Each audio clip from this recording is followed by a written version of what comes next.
Bonjour et bienvenue dans les Minutes Lebocast. Aujourd'hui, troisième post dans la série sur les scans faciaux dans l'environnement Shining. Alors que retire-t-on de l'enregistrement des trajets lors des mouvements mandibulaires? La réponse, c'est tout de suite.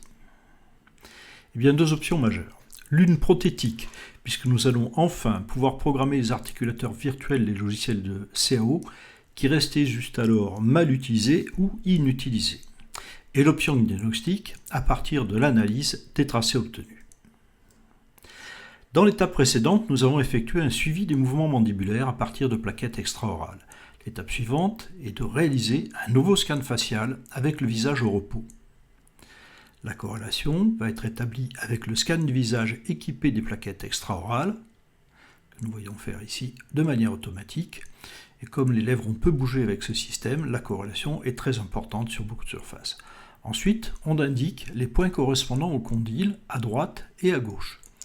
Et puis, à l'intérieur de la bouche, sur des arcades, nous allons indiquer le point dentalé. On valide et le plan de Francfort est immédiatement proposé. Il peut être ajusté si besoin en faisant bouger la petite boule que l'on voit devant ou les flèches pour l'ajuster en hauteur. Idem pour le point sagittal médian.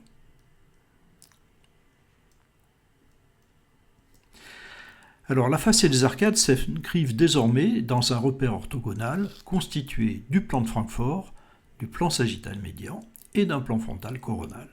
Et nous avons bien sûr incorporé dans le visage les arcades dentaires, mais également les données issues du DICOM. Le scanner facial peut donc être réellement assimilé à un arc facial de transfert, puisqu'il positionne les arcades dentaires par rapport à la situation des condyles.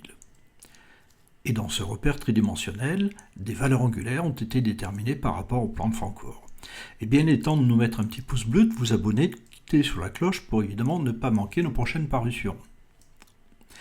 Donc le logiciel va proposer immédiatement des réglages issus des déplacements condyliens par rapport au plan de Francfort qui vient d'être défini.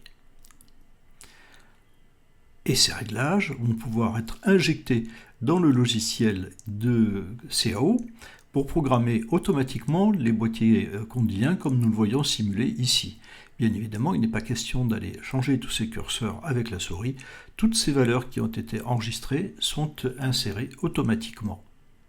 Et ceci va permettre une simulation fidèle lors de la conception prothétique. Une fois que ces données sont transmises à Exocad, il est possible de reproduire les déplacements des arcades conformément à ce qui a été enregistré sur le patient. Nous voyons ici pouvoir reproduire les déplacements. Eh bien, ce fonctionnement occlusal est optimisé dans la CAO. Nous voyons ici qu'il est possible de gérer non seulement les points d'occlusion, mais les trajets. Alors cela n'a d'intérêt bien entendu que pour des couronnes entièrement usinées. Et en bas, nous voyons l'aspect d'un cas réalisé ici en des couronnes avec de la zircone multilayer. Nous allons maintenant aborder l'intérêt diagnostique de l'enregistrement des mouvements mandibulaires. Les cardiologues disposent depuis longtemps d'un outil permettant d'évaluer le fonctionnement du cœur sous forme de tracés représentant le rythme des pulsations mesurées à divers endroits. Et pour nous, grâce aux travaux de Lundin-Exist, publiés en 1982, nous disposons aussi de tracés de référence permettant d'évaluer le fonctionnement du système indicateur. Aujourd'hui, dans un flux numérique complet, l'empreinte, le scan facial et le tracking, grâce au Metismile de Shining, c'est un outil permettant de restituer toutes ces informations sous forme de tracés. Alors ici, dans cette fenêtre, nous voyons dans la partie droite pour chaque affichage que l'on peut choisir, soit le point condylien droit, le gauche ou le dentalé. On peut également choisir le plan dans lequel on affiche ce tracé. Ici, le plan de Francfort, le plan sagittal médian, le plan coronal. Et nous allons voir, il est également possible de prendre des mesures, en cliquant sur la petite réglette ici à droite, d'indiquer un point, un autre, et donc la mesure. Et nous constatons qu'il y a des angles qui s'affichent par rapport, bien sûr, au plan de référence. Le logiciel permet également d'afficher des vues en coupe à différents niveaux de l'arcade.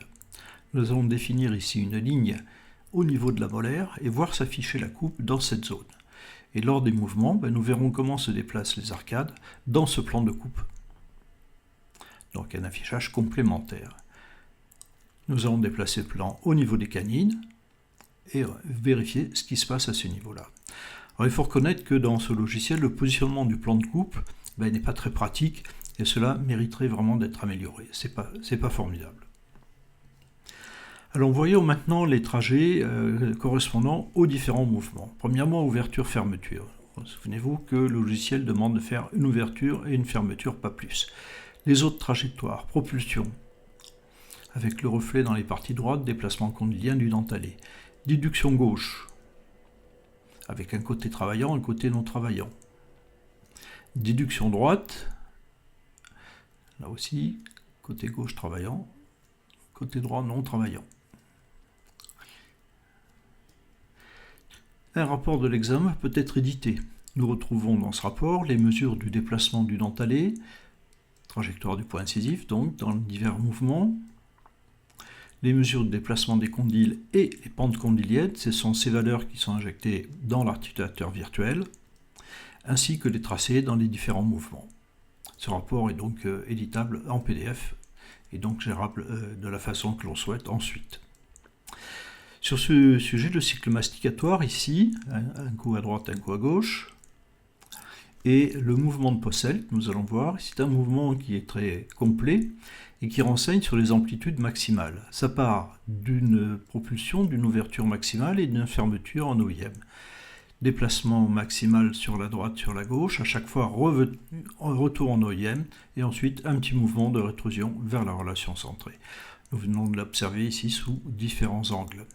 Et également, ces mouvements peuvent être observés en mode DICOM, avec ici une segmentation totalement efficace. Il n'y a plus que les dents, ou bien les dents avec les os. Tout ça, c'est fait automatiquement après l'import du DICOM. Dans cet exemple, ici, nous avons d'importantes interférences occlusales postérieures qui induisent des trajets fortement perturbés à tous les niveaux, autant condylien que du dentelé. Voyons bien ici qu'il y a un frottement postérieur dans le mouvement de propulsion et que la mandibule est obligée de s'abaisser pour réaliser ce mouvement. Donc voilà les aspects de diagnostic. Il n'est pas question ici d'évaluer toutes les situations qui peuvent déboutir sur différents diagnostics, mais simplement de vous montrer que l'affichage de tracé est un élément important dans certaines situations de diagnostic de DTM.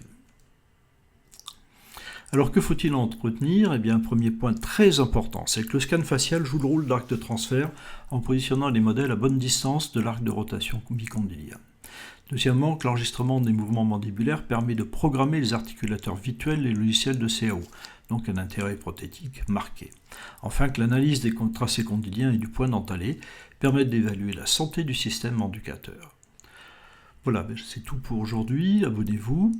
Je vous remercie de votre attention. N'oubliez pas de nous mettre un petit pouce bleu et de partager cette vidéo.